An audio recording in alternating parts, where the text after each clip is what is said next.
Saravá para quem é de Saravá. Boa noite. Boa noite, Sexu Marabôs. Boa noite, filha. Saravá, vossa força. Saravá. Chegaram perguntas dos filhos para que vós possa responder. Primeira pergunta é da Rita Maria. Ela gostaria de saber como deve fazer para cuidar de cada anjo da guarda dos 3 filhos. Tipo, para cada filho uma oração e uma vela de 7 dias, ou eu acendo a minha vela de 7 dias e ofereço para os anjos da guarda de todos nós. Desde já, obrigada. Boa noite para quem é boa noite e bom dia para quem é do dia. Axé, axé, axé. Bom, a respeito dos anjos de guarda, então o correto é acender um para cada anjo. Só que vai da condição de cada um, né? Porque a Umbanda também ela é simples. Ela veio o quê? Para poder facilitar também as coisas. Né? Então pode-se fazer, por exemplo, acende uma vela de 7 dias para o seu anjo de guarda, que é a mãe, e acende uma vela de 7 dias para os anjos de guarda dos seus filhos. Assim pode ser feito também. Né? Se tiver condições, pode colocar uma para cada filho, mas aí vai ficar um monte de vela de 7 dias, né? Pode também acender uma para cada um, deu 7 dias, pronto. Né? Aí depois vai acende novamente no outro mês. Porque veja, o deixar a vela acesa de 7 dias durante o mês todo é mais viável para quê? Para o médium, para aquele que trabalha ligado com o espiritual, né? Então aí tem essa fundamentação dentro de um terreiro, né? Dentro de um templo, mas na sua casa você pode acender uma vela de 7 dias para o anjo de guarda dos seus filhos, né? Consagrá-la e daí direcioná-la aos anjos de guarda de fulano, né? De Beltrano, de Ciclano. Então, para que aquela vela ali, então ela esteja atuando, né? E que ela continue a atuar até que vós acenda novamente no mês seguinte.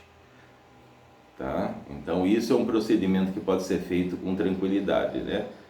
Aí vós acende uma vela do 7º dia para vós, que é a mãe, e uma vela do 7º dia para os seus filhos, assim como eu acabei de falar. Certo. Gratidão, voz. A segunda pergunta é do Bruno Sbrog.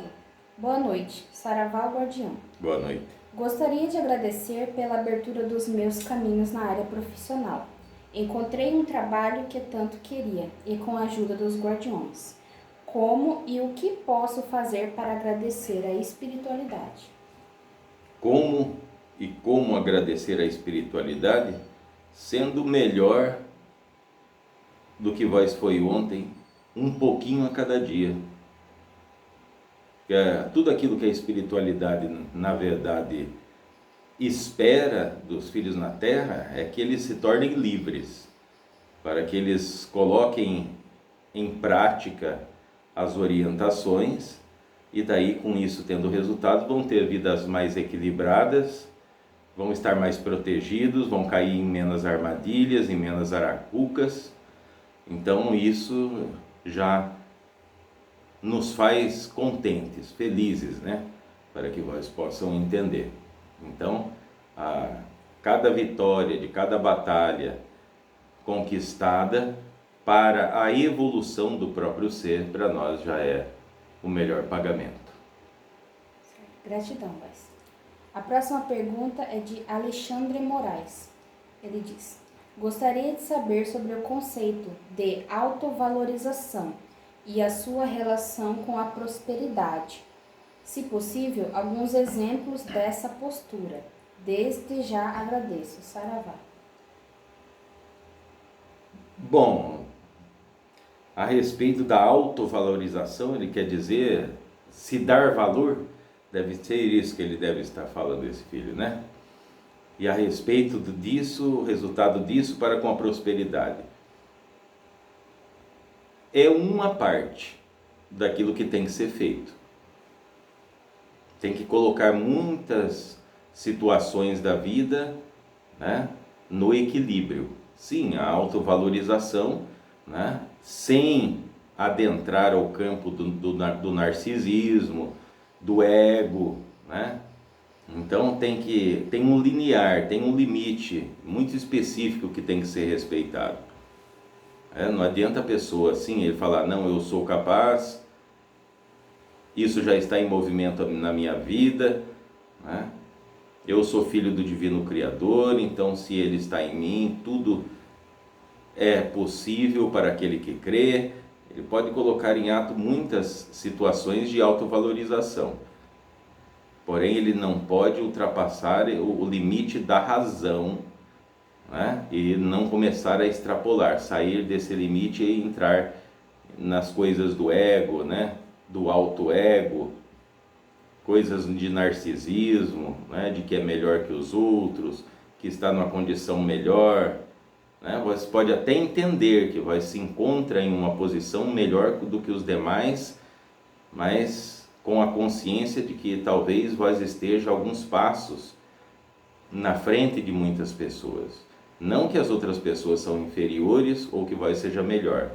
Vós já esteve, possivelmente, aonde certas pessoas estão, assim como essas pessoas estão, vamos dizer, passos atrás, ali no futuro, eles estarão também, terão a possibilidade de estar aonde vai se encontrar hoje, onde se encontrará amanhã. Então tem que fazer atenção justamente nesse fio sutil que divide aquilo que é autovalorização consciente, de saber ter a certeza de quem vós é, a respeito de ser filho do Divino Criador, assim como todas as outras pessoas, de ter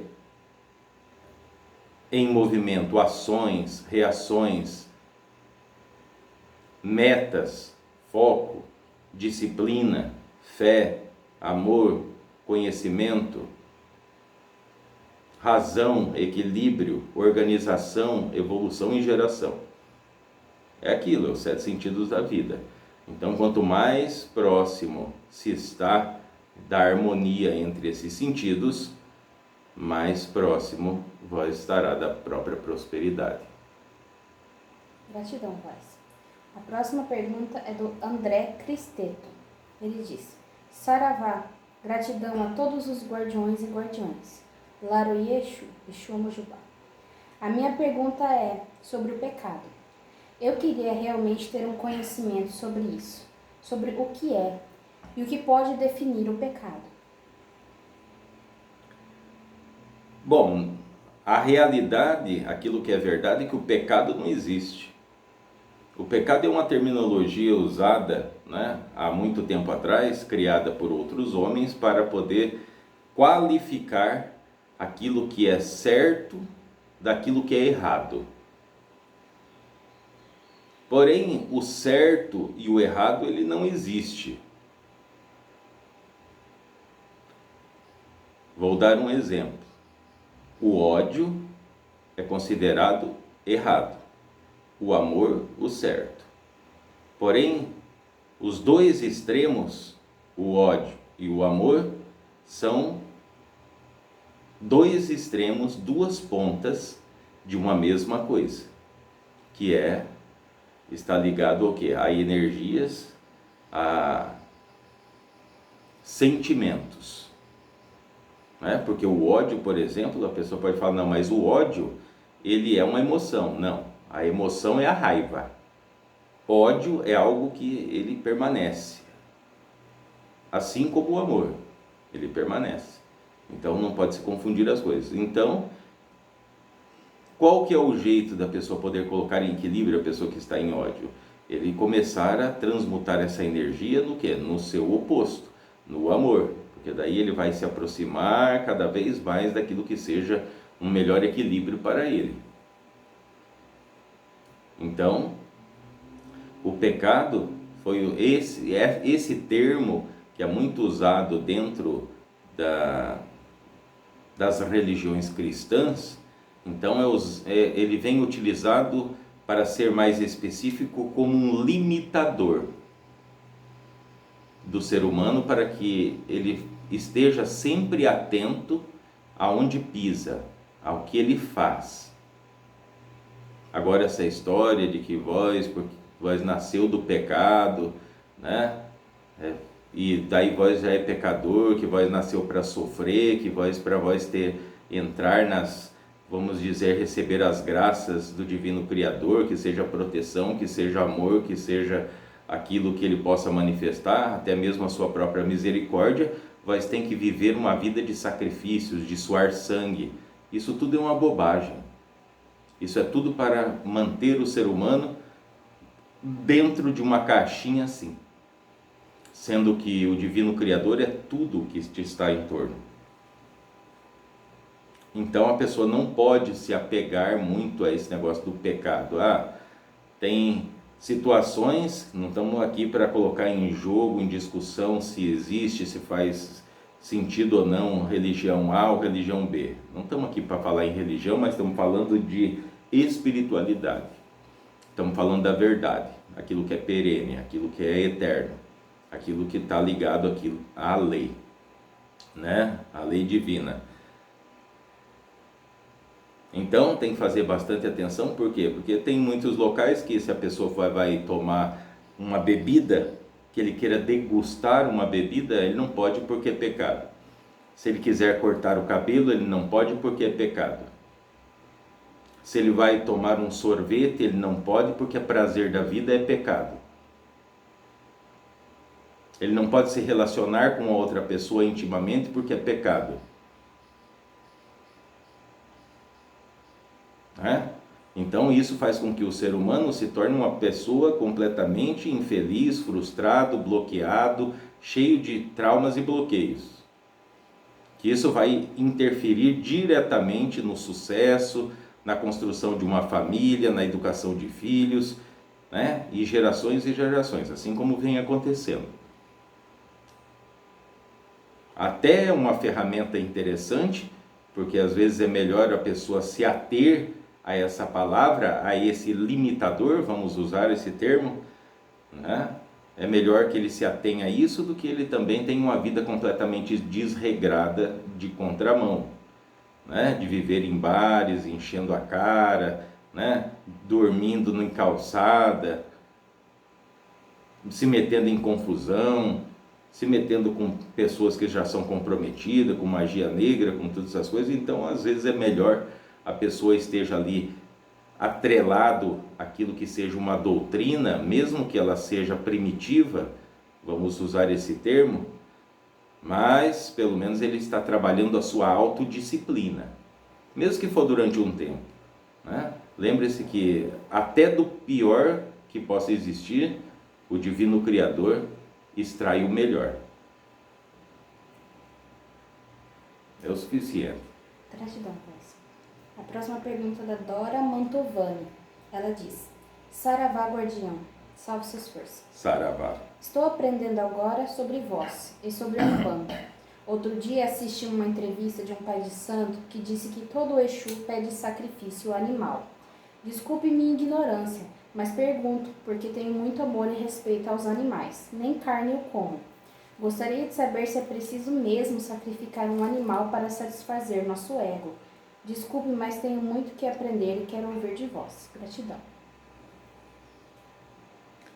Talvez vós, a esse conceito, vós não tenha nem que aprender, porque vós já tem uma linha de raciocínio certa. Primeiro de tudo, né? Que esse negócio do sacrifício animal, então vamos esclarecer isso para que todos vós possam entender o porquê que existiu e o porquê que existe ainda hoje determinado sacrifício animal, e vós vão entender qual que é a diferença de fundamentação daquilo que é legítimo e faz sentido, daquilo que é, como a filha mesmo disse, coisas do ego, coisas para poder impressionar, não é como um teatro para poder impressionar os outros, ou simplesmente pura ignorância, trevas da ignorância.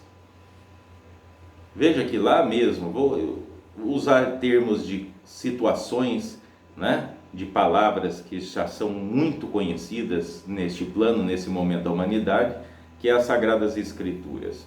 Lá atrás, então, os patriarcas, né, aqueles que eram profetas, aqueles que eram da fé, então todos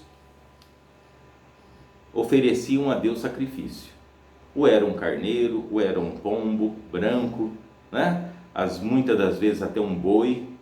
Então era sacrificado para poder purificar os pecados, né? E como forma de agradecimento. Assim como também a história do dízimo, lá no passado, não tinha nada a ver com dinheiro, com a moeda, mas sim a colheita, a melhor parte da colheita, que era frutos. Então se pegava 10% daqueles frutos e se fazia uma oferenda para Deus, né?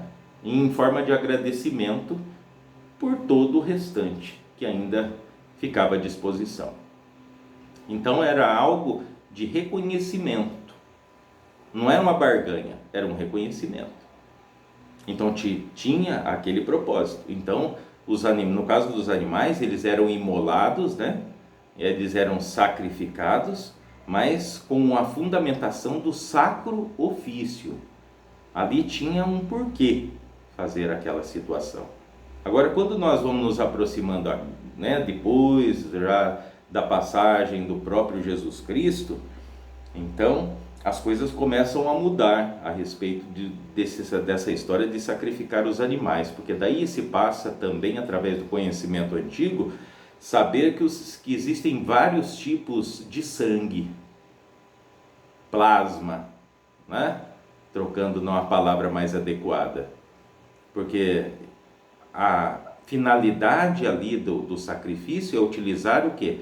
A força, a energia vital que está no sangue, no plasma, né? O sangue vosso, vai ter o conhecimento que em termos científicos se é chamado de plasma.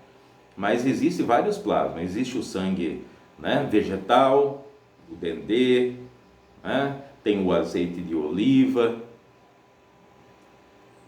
Tem também um outro tipo de plasma que é o ovo, né, porque ali tem tudo necessário para poder acontecer a vida. Então tem várias situações. Mas vamos ao ponto importante, que é a prática do sacrifício.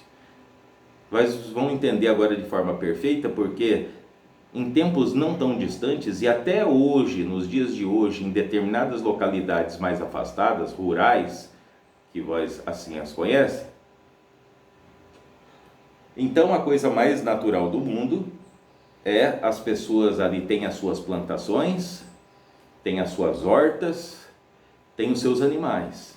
Então tem galinhas, tem galos, tem fuça-fuça, que é os porcos, né? Tem vacas, tem gado. Então, aquelas pessoas, eles não vivem como vós aqui na cidade, e daí eles têm essas criação para o quê? Tanto ali a galinha para colocar ovos, né? Como também tem a galinha para ela ser sacrificada, por exemplo. Mas daí se entra naquele sacro ofício, porque aquele animal vem sacrificado para nutrir aquela família. Então ali tem um propósito de saciar a fome, manter a nutrição de pessoas. Não simplesmente imolar qualquer animal e daí deixá-lo ali, né, sem utilidade nenhuma. Porque mesmo no ritual de imolação que possa acontecer, feito por alguém ou por uma suposta entidade, tem que ter um propósito. Então, de deixar o animal ali, simplesmente imolá-lo, né, ou matá-lo, sacrificá-lo, somente por sacrificar, e para fazer o quê? Se aquele sacrifício, né, foi feito com o propósito de uma proteção, de algo muito nobre, e daí aquilo ali foi preparado, aquela carne, foi feito uma farofa, ou foi frito, ou foi cozido, ou foi assado para que todas as pessoas possam se alimentar, existe um fundamento, né? Que é o fundamento do alimento, do alimentar-se. E ali, então, aquele ser doou a vida para que outros também a tenham. Agora, fazer um sacrifício só para acender vela, para poder derrubar o vizinho, para poder fazer isso, para poder fazer aquilo, para dizer que é poderoso, né? Aí não, aí isso não existe. Aí sim cai naquilo que Voz falou, que é puro ego, né? É o se achar poderoso, mago, feiticeiro, né? Essas situações que estão tão nas trevas da ignorância, muito mais do que aqueles leigos que de nada sabem. Agora, outro ponto importante é a respeito da pessoa poder ter a liberdade de poder não se alimentar de carne, de nada daquilo que, vamos colocar, de forma animal, esteve vivo. E isso cada um é livre para poder fazer, né? E não tem também nenhum problema, né? A questão está sempre em respeitar o livre-arbítrio do outro. Se vós não concorda, então vós continue tocando a sua vida, dê o seu exemplo, né? Que o exemplo ensina mais do que qualquer debate ou qualquer palavra. Certo? Então, na Umbanda, o correto, não existe sacrifício animal. Essa prática do sacrifício animal já vem daquela mistura que existe dos rituais africanos com aquilo que a Umbanda aconteceu depois da sua fundação. Então vem esse miscigenado, vem ali misturado rituais, certo? Como até hoje, por exemplo, tem muita gente que tem certeza, né, que nós somos as mesmas entidades lá da Goécia, né, os daimons. Tem lugar que é classificado, né, o tranca-ruas como um tal daimon, né? Eu como um outro tal daimon, e não tem nada a ver com isso. Isso é só uma bobagem, é só uma ignorância. Não existe isso. Então a Umbanda utiliza do que? Das coisas naturais. Ah, mas me falaram que se usar, por exemplo, o dendê, que é considerado um dos sangues naturais mais fortes, não tem o mesmo poder daquele que usa, né, o sacrifício animal, que usa o sangue, a menga, né? Tem tantos jeitos que é chamado dentro do ritual. É tudo uma bobagem, tudo depende daquilo que a pessoa tem aqui, ó. Porque aquele que tem a consciência e sabe, toca a verdade,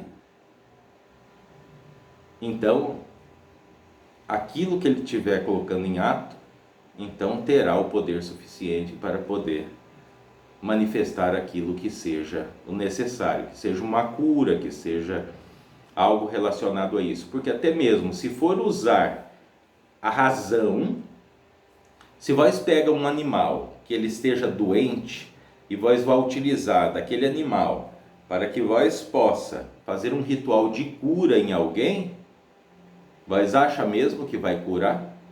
Ou talvez um ritual inadequado passará às vezes os males daquele animal para a própria pessoa, irá complicá-la ainda mais? Será que é justo, né, a pessoa poder, por exemplo, em determinados rituais, passar um animal vivo ali no corpo, que ele não está fazendo mal a ninguém?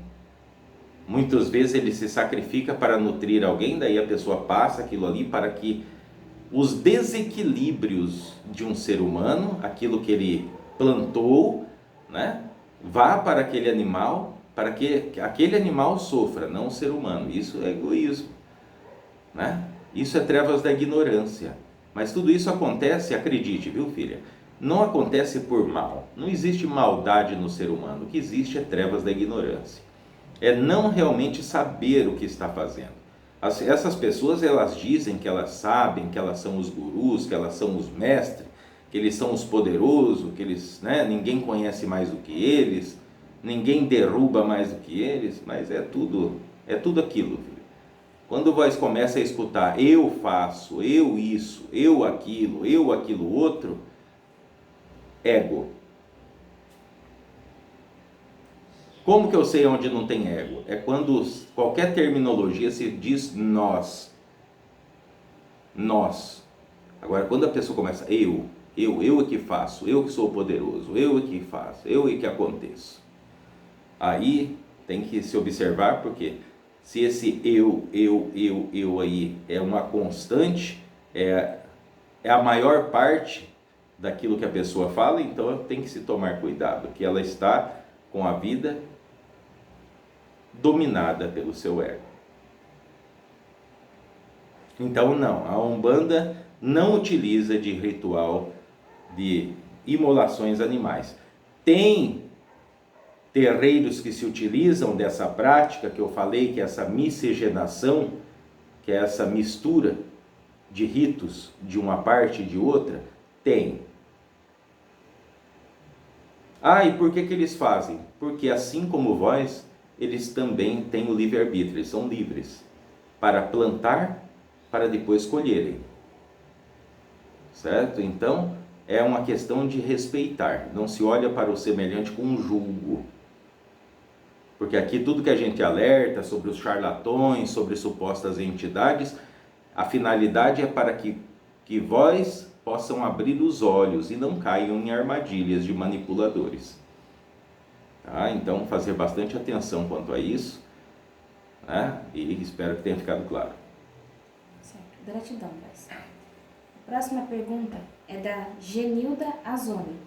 Ela diz: gostaria de saber por que a quaresma é muito densa e se vocês não podem ensinar algo para nos proteger, ou só as orações resolvem. Saravá e muito obrigada. Bom, a quaresma, ela está ligado ao cristianismo, né, ao catolicismo, mais especificamente dizendo, a sua maior parte. Então ela se torna densa por quê? Porque ali, então, desde muito novo, todo mundo recebe esse conceito daquele momento em que o Cristo, então, se sacrificou, né, pela humanidade. Então essa personalidade, esse mestre, né, esse grande ser, então, devido às pessoas estarem conectadas àquilo que ele manifestou e manifesta e ainda manifestará por toda a eternidade, que é a misericórdia, o amor, é a compaixão e também a disciplina, então as pessoas têm essa consideração que naquela data criada pelo homem, porque não tem nenhum homem aqui em cima da terra que pode afirmar que ele nasceu num dia ou morreu no outro, porém foi estipulado uma data ali que pode ser ali algo aproximado, para poder lembrar desse momento importante.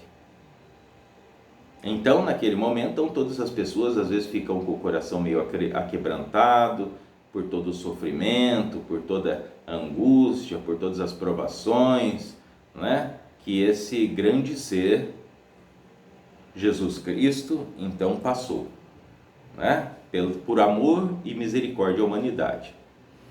Então, tem aquele sentimento de tristeza. É certo? Não, não é certo.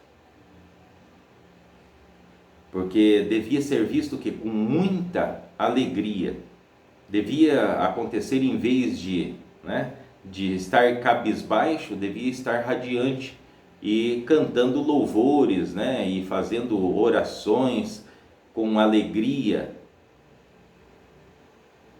para que ele estivesse vendo que o que ele deixou de ensinamento aqui, alguém entendeu, né?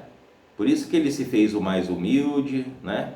Como hoje, em comparação, Jesus Cristo na época viveu como é aquilo que vós conhece como morador de rua. Não tinha casa, não tinha teto, não tinha roupa, não andava com bolsa de comida, né? Então ele caminhou pelo mundo que ele tinha à disposição ali. Então, deveria ser ao contrário, em vez das pessoas se entristecerem, deviam se alegrar devido a tamanho amor e tamanha coragem, né? Não se entristecer e ficar olhando ali ele simplesmente naquele simbolismo de ele pregado em uma cruz. Porque ele não está pregado numa cruz. Se vós mesmo que são da religião, né, sabe que ele ressuscitou, que ele se transfigurou, se transmutou, então por que chorar se ele está vivo? Chorar a morte? Que morte? Se ele demonstrou que ele veio aqui e sendo mais humilde, até mesmo a morte ele venceu. Então, ele deixou exemplo para que vós celebrem a vida. Então, por isso que tem toda essa densidade, esse peso na quaresma, né? Fora o peso disso, né? Desse sentimento coletivo de tristeza, né? De sofrimento que a humanidade, boa parte da humanidade ali dedica a esse dia, como uma lembrança.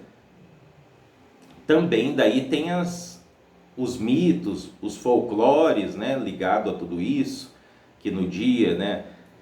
Da quaresma, dia, né, de quarta-feira de cinza, a sexta-feira maior, então é o dia que se vê lobisomem, é o dia que se vê vampiro, é o dia que se vê o bode andando só em duas patas, né? Tudo isso, né, tem um significado. Toda mitologia tem um significado, quer dizer algo, né? Adentraremos mais para frente sobre essa história dos folclores, essa história das mitologias, que nós vamos começar a entender de forma mais clara as coisas. Mas nisso que se toca a quaresma é isso, né? É aquele sentimento coletivo de tristeza, de morte, de pêsames, que toma conta de um grande número de pessoas, então tem aquela sensação pesada, de energia pesada, de tristeza, né? Agora, a respeito de fazer algo para poder se defender, a melhor maneira que vós tem para se defender é evoluir. É ser melhor, um pouquinho melhor, todos os dias. Um pouquinho melhor do que vós foi ontem. Em não falar da vida dos outros, em não julgar, em não apontar o dedo, em não manipular, em não passar por cima do semelhante, em não querer tirar vantagem em cima dos fracos e oprimidos, em perdoar. Então, tudo isso faz com que o seu padrão vibratório se torne maior, vibre mais alto, com maior velocidade. Então, dificulta muito um ataque trevoso, um ataque de sofredor. Simplesmente fazendo isso, aí somando as orações, que as orações são de muita valia, isso não tenha dúvida. Se não tivesse, elas não existiam. Mas é a oração. Tem aquilo que é decorado, Padre Nosso, Ave Maria, Crê em Deus Pai, tudo isso tem. Tem a sua utilidade? Tem. Porque tem uma grande corrente que no momento que vai estiver fazendo essas orações, estão ligados, né, naquela força. Porém, a maioria dessas orações, então, estão sendo feitas com intenções de pedido ao Divino Criador. E já foi dito aqui que ao Divino Criador não se pede nada, só se agradece. Afinal de contas, vós precisa pedir para aquele que tudo sabe, tudo é.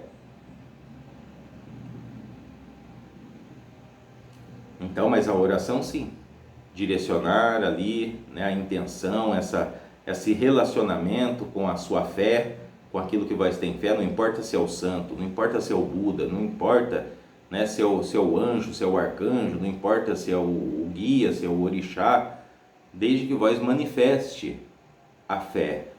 Mas a fé verdadeira, aquela que não tem preconceito, não tem intolerância, não aponta o dedo para ninguém. Aí sim, já é um bom início, já é uma boa defesa contra ataques trevosos. Gratidão, Lois. A próxima pergunta é do Anderson. Ele diz: boa noite e saravá. As pessoas têm a tradição de soprar a canela no dia 1º de cada mês, em lojas ou residências, para atrair prosperidade e boas energias. Minha pergunta é: existe algum fundamento nisso? Obrigado.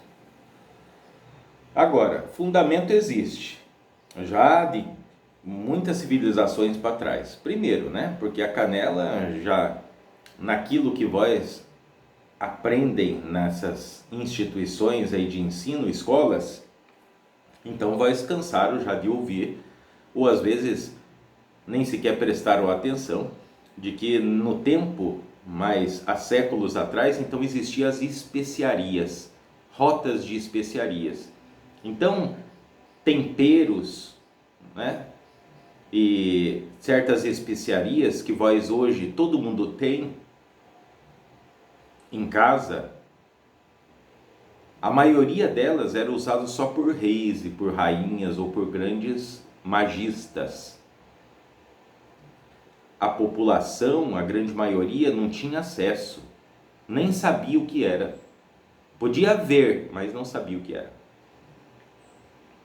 Então a canela, sim, a canela, ela desde lá dos tempos mais antigos, então ela tem uma propriedade que, por exemplo, na sua árvore mesmo, que é onde é retirado as cascas, que depois será moída para virar aquilo que vai utiliza em comidas, em trabalhos e tudo mais. Então ela tem um poder que ela irradia energias, né, poderosas, e daí ela atrai para ela novamente. Aí ela multiplica aquela irradiação e atrai para ela novamente. E assim ela vai. Então ela tem esse poder de atração e ela multiplica. Atrai e multiplica, atrai e multiplica. Acho que isso é o suficiente para que a pessoa saiba. Porque senão a gente vai entrar em determinados assuntos que depois requerem uma certa explicação. Mas isso já serve que a fundamentação tem sentido e é válida. Principalmente se vós sabe o que está fazendo. Se vós está fazendo só porque todo mundo faz, porque diz que isso atrai o dinheiro, por exemplo, pouca gente terá resultado, né? Porque especificamente ela não é específica para atrair dinheiro. Ela pode atrair muitas coisas, né? Então depende, vós quer atrair dinheiro só pela ganância? Para que vós quer o dinheiro? Porque lembre-se, ela vem de uma árvore. A árvore está ligada àquilo que é natural, à natureza. A natureza está ligada profundamente ao equilíbrio das coisas. Então, se vós está em desequilíbrio, provavelmente não terá resultado em soprar canela. E não é só o primeiro dia, tudo isso é um simbolismo para que a mente humana possa, né, montar algo que seria um fundamento, certo? Mas a canela, ela pode e deve ser usada tanto que dia seja o primeiro dia do mês ou outros dias, né? Não vai fazer muita diferença nisso. Vai fazer naquilo que a pessoa tem certeza, porque todo mundo falou, não, é dia 1º, se eu fizer dia 2 não serve. Então ela não vai servir mesmo, porque vai já determinou na sua mente. É isso. Gratidão, Lois. Próxima pergunta é da Vanessa Silva. Ela diz: saravá, guardião. Saravá. Gostaria de saber se a causa da justiça irá sair. Essa causa é sobre um erro médico que foi feito na minha filha menor, Tamires Cristina da Silva Lima, 7/9/2017. Eu sou a mãe. Vanessa Cristina da Silva de Souza, 29/4/1981. Está parado até hoje. Fico triste pela injustiça. Sou grata pela sua resposta. A sério. Agora, aquilo que eu posso dizer para vós é que lá ainda permanecerá até o tempo de escadência, até perder o efeito, né? A legalidade jurídica, esse processo. Se vós não tomar providências, então isso vós não terá acesso, né? Porque tudo foi movido lá por quem tem mais condição para que fique ali, certo? A longo período. Tudo tem uma escadência, tudo tem um prazo de validade, né? Inclusive processos que envolvem a justiça aqui da terra. Então, a hora que isso chegar no limite, então ele vem arquivado, e daí vós não vai ver mesmo, certo? Agora, tem como vós tomar providência para que isso não fique parado, para que isso volte a entrar em movimento, para que vós volte a ter a possibilidade de poder ter em mãos aquilo que vós tanto deseja e espera, né? De acordo com ela, a respeito de procedimentos errados, né? Em uma cirurgia. Aí, que procedimento é esse? Vós tem que falar com algum guardião, né? Para que seja feito algum trabalho, para que esse processo lá na justiça comece a se movimentar. A coisa é direta, assim, né? E se eu não fizer? Vós corre grandes riscos de não poder ver, disso ser arquivado, né? E é o que está muito prestes a acontecer. Então é isso. Certo. Gratidão, pai. Essas foram todas as perguntas. Muito bem. Então espero que, respondendo a algumas, né, questões, dúvidas dos filhos, então possa também ter respondido muitos outros, né, que estejam acompanhando esse trabalho, que porventura venham acompanhar no futuro aí na frente. Saravá para quem é de Saravá. Eu sou Exu Marabô.